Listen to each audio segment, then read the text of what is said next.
Somehow I finally managed to gather the courage to say this out loud. Guys, I don't think Pomodoro works. Oh, please don't kill me, productivity gurus and all medical students out there.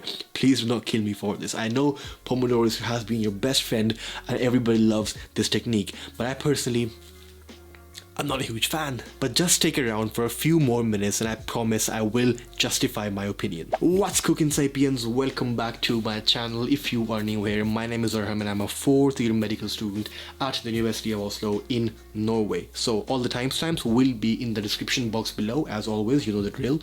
So yeah, let's just move on to the video. So the Pomodoro technique was introduced in the 1980s by a guy known as Francesco Cirillo, who used basically a tomato shaped timer, and hence the word Pomodoro. So it's literally called the tomato technique. I don't know why, that's a weird name anyway. So the idea was that, okay, if you are doing some work or studying for that matter, let's say, then the idea is that, okay, you work for 25 minutes and then you take a break for 5 minutes, so 25 minutes of work and then 5 minutes of break. So you repeat this same cycle 4 times, and after 4 such cycles you can take a longer break of, let's say, 1 hour or 45 minutes as you wish. Now in theory this might seem amazing because you are using up brain juice for like 25 minutes and then you are taking a break for 5 minutes where you are refilling your brain juice so that you can be more focused for the upcoming session or the upcoming cycle, right? So in theory this might seem amazing, but is that exactly how our brain works, guys? And that's where my problem with Pomodoro lies, and I'll come to that in a moment. Just stick around. Firstly, let's talk about my personal experience with Pomodoro and why I believe it sort of sucks. So I came across this method in the first year of medical school when I was watching all these amazing productivity YouTubers like arhamedic, who were basically studying for like 45 minutes, and they were like studying focus for 45 minutes and then taking a break for 5-10 minutes and then repeating the exact same cycle multiple times. And I was like, okay, whoa, this is mind-blowing, because I can use up my brain juice for 45 minutes and then I can take a break and then again repeat the cycle. So that's amazing. I'm gonna get tons of work done with this exact technique. But once I started doing this, I felt that something was wrong, something was missing, but I was not really sure why.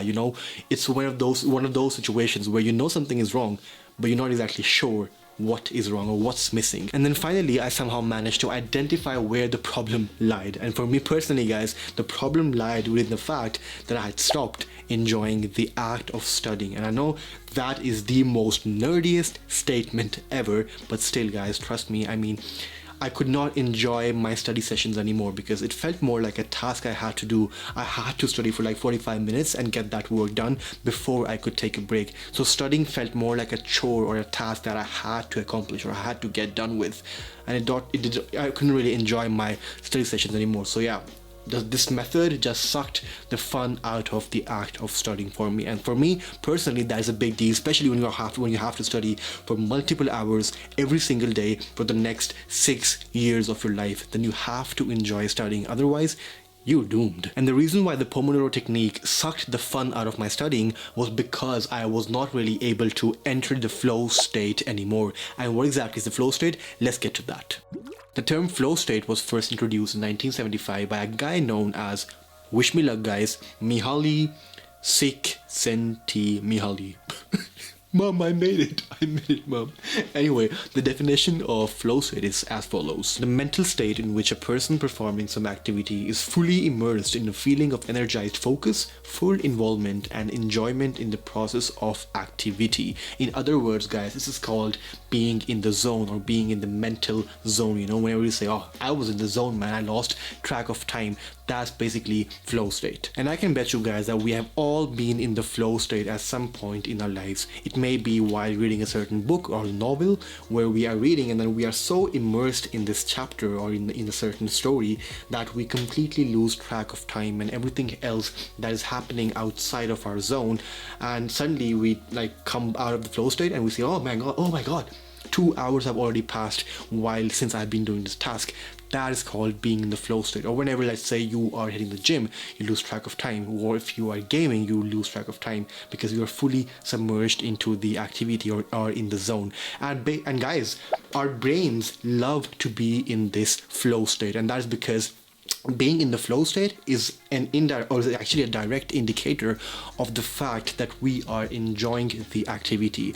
And whenever our brain is enjoying the activity, it simply loves that, I guess, if that makes any sense. Anyway, the point being that our brain loves any activity which helps us get into the flow state, whereas it hates or dislikes any activity which hinders us from getting into the flow state. And now let's talk about why I believe the Pomodoro technique sucks.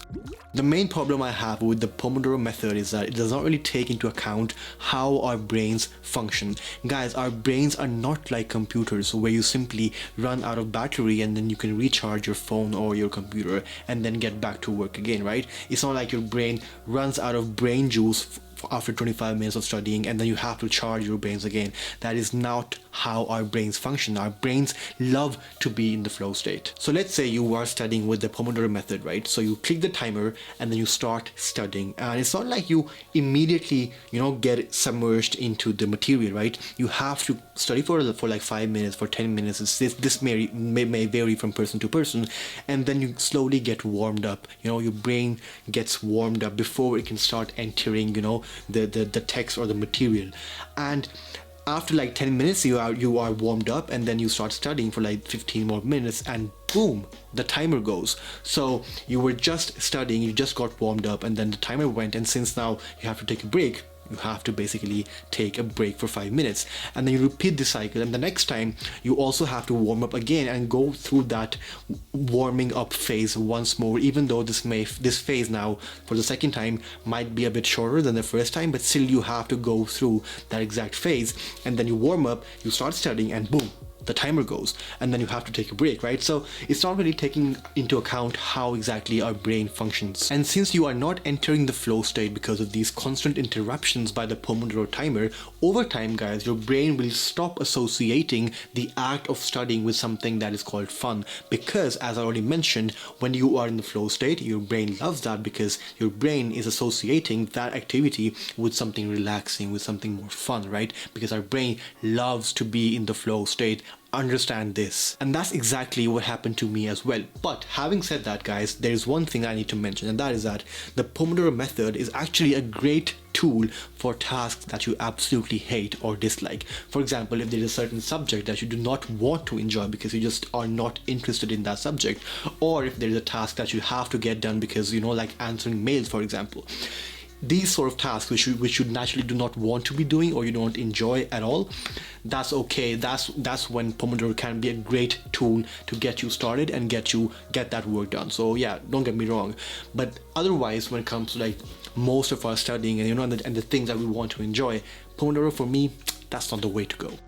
And guess what? I actually have a much better alternative for you guys called the Flow Time Journal. So this technique basically allows your brain to be the guide instead of your brain being a slave to a tomato clock. It also allows you to monitor your study sessions and try and figure out what time of the day you study best and when are there least distractions or interruptions. And also it can make the act of studying or any other task for that matter more like meditation, because you can clearly see your interruptions and you can accept those, and you can accept that basically and just move on and try and prevent those distractions the very next time. So yeah, let's move on to this technique and let me show you guys what a flow time journal basically looks like. Okay, so I have a flow time journal over here open in the app Notion, and basically it comprises of 5 columns. So in the first one you write the task, let's say studying neuroanatomy, right?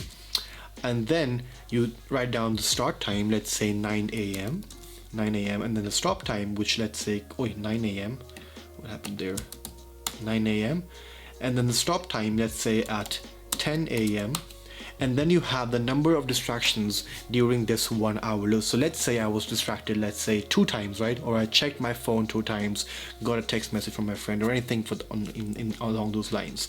So I was distracted 2 times, 5 minutes each, let's say. That would be a total of 10 minutes distraction. And then my total productivity time would be 50 minutes, right? Because I was also distracted for 10 minutes. So productivity time, 50 minutes. And then the break, I can take a break after this. And then the break could be, let's say, 15 minutes. And then you can repeat the exact same procedure or the pattern, and let's say we continue studying at 10:15 a.m. after the break, and then we study till let's say 11 a.m. or let's say 11:30 a.m. and then I had a total distractions of let's say 10 minutes in total, so let's say 10 minutes of distraction, and then my total productivity time would be 1 hour and 15 minutes of study time minus 10, so 1 hour and 5 minutes, right? That would be 65 minutes. No, sorry, that would be 65 minutes. And I can take a break after this for let's say 20 minutes. So you keep repeating this exact same pattern, guys, and then you see your journal after once you're done studying, after you have let's say journal this exact study pattern for let's say a couple of weeks, and then you can start seeing a pattern at what time of the day do I study best, when do I have the least distractions, and this can help you figure out these important details, and hence really design the act of studying according to your needs. Because the Pomodoro method, guys, for some people, some people might not be able to concentrate or stay focused for more than 20 minutes. Other people can maybe stay focused up till 50 minutes. But this method right here can, it takes into account your exact personal needs, and that's the best part about this flow time journal, unlike the Pomodoro method. That's a wrap for today, Sapiens. I hope you found the video useful, and if you did, then you might also want to check out this video, which will surely add some value to your life. And before you leave, make sure you hit that subscribe button down below, because 78.9% of you guys who are watching my videos are not subscribed to the channel. So please hit that button for the algorithm, and I'll see you guys in the next video. Take care. Peace.